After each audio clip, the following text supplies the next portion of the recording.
Pasahita. Apa kabar kalian hari ini? Semoga selalu sehat dan sukses selalu. Terima kasih kepada kawan-kawan yang masih setia di channel ini. Pada episode yang ketiga, cerita tentang pengantar tubuh kurung, telah sampai pada cerita tentang ada ratusan kapal dari seberang pulau yang datang ke Sungai Kahayan. Mereka menantang penguasa Sungai Kahayan untuk berduel.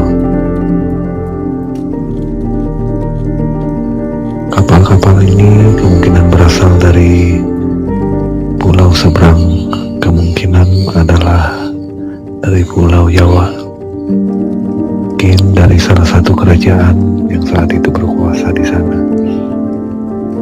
Hal ini bisa dilihat dari barang-barang yang mereka bawa di dalam kapal.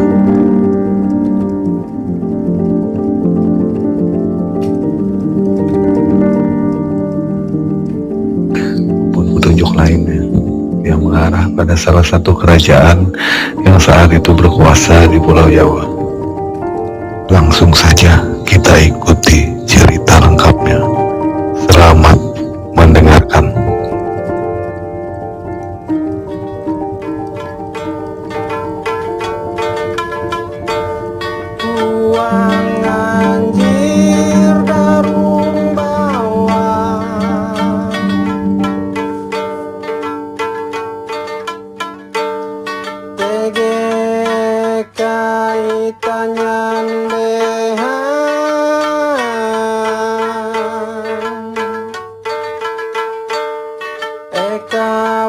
Kumpul kawan jalan,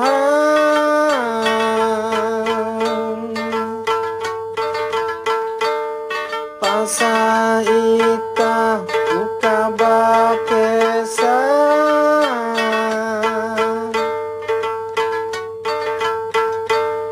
injeta haseng manggatang utuh.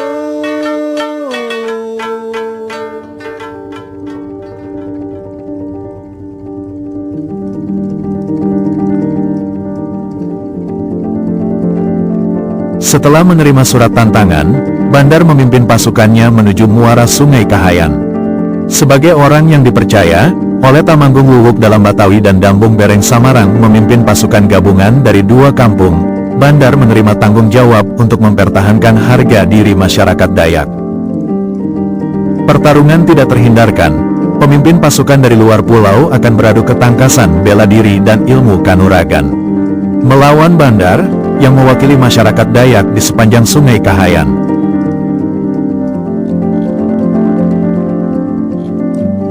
Mereka bertemu di Pulau Haur, sebuah tempat di muara Sungai Kahayan. Dua orang pemimpin pasukan ini membuat perjanjian bahwa pihak yang kalah akan menerima konsekuensi.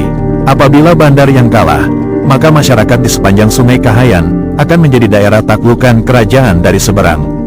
Sebaliknya, apabila pihak pemimpin pasukan dari seberang yang kalah, maka seluruh pasukan akan mundur. Mereka juga tidak akan melanjutkan niatnya masuk ke Sungai Kahayan. Duel di antara Bandar melawan pemimpin pasukan kerajaan dari seberang berlangsung sengit. Satu demi satu, jurus andalan dikeluarkan oleh masing-masing pihak. Namun, pertarungan tidak menunjukkan tanda-tanda akan segera berakhir. Pertarungan keduanya berlanjut, siang dan malam mereka berdua terus saling serang. Hingga akhirnya, mereka berdua sepakat untuk mengakhiri pertarungan.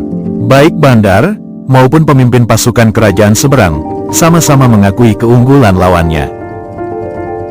Kemampuan mereka berdua seimbang, walaupun telah mengeluarkan ratusan hingga ribuan jurus, namun belum ada tanda-tanda pihak mana yang akan kalah. Situasi mengenaskan, justru terjadi pada arena pertarungan. Pulau Haur, porak-poranda, ratusan rumpun bambu tumbang dan berhamburan ke sana kemari. Jika pertarungan itu dilanjutkan, maka akan mengakibatkan lebih banyak kerusakan alam. Karena tidak ada yang kalah, akhirnya mereka sepakat untuk berdamai. Pihak penyerang menghormati warga Sungai Kahayan yang diwakili oleh Bandar. Mereka tidak akan melanjutkan niat awalnya, yang semula ingin menaklukkan Sungai Kahayan.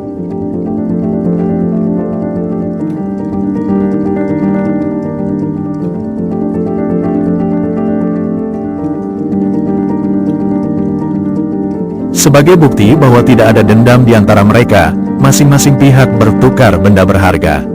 Pihak kerajaan dari seberang memberikan barang berharga yang dibawa, diantaranya garantung atau gong, alat musik kangkanung, bokor atau sangku, serta masih banyak lagi barang berharga lain yang diberikan kepada Bandar. Sedangkan dari pihak Bandar, menukar pemberian tersebut dengan kulit binatang, gaharu, anyaman rotan atau jawet sumbu kurung, dan barang lainnya. Setelah bertukar barang berharga, Bandar dan pihak seberang juga saling berbagi ilmu pengetahuan. Salah satu topik yang mereka berdua bahas adalah tentang pelayaran. Dari sinilah muncul keinginan Bandar untuk menjelajahi samudera.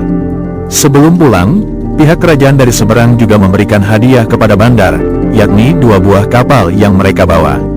Kapal milik kerajaan seberang diberikan sebagai tanda bahwa antara pemimpin kerajaan seberang dengan Bandar telah menjalin persahabatan. Kapal yang pertama bernama kapal Bempang, sedangkan kapal kedua bernama kapal Ketapang. Kapal ini kemudian dibawa masuk ke Sungai Kahayan.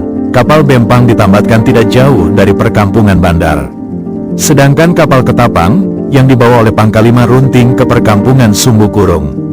Karena ukurannya yang sangat besar, kedua kapal sengaja ditambatkan di tengah-tengah Sungai Kahayan agar tidak kandas ketika air surut.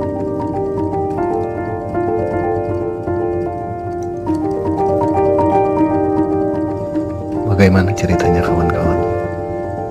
Menarik bukan? Bagaimana kelanjutan kisahnya?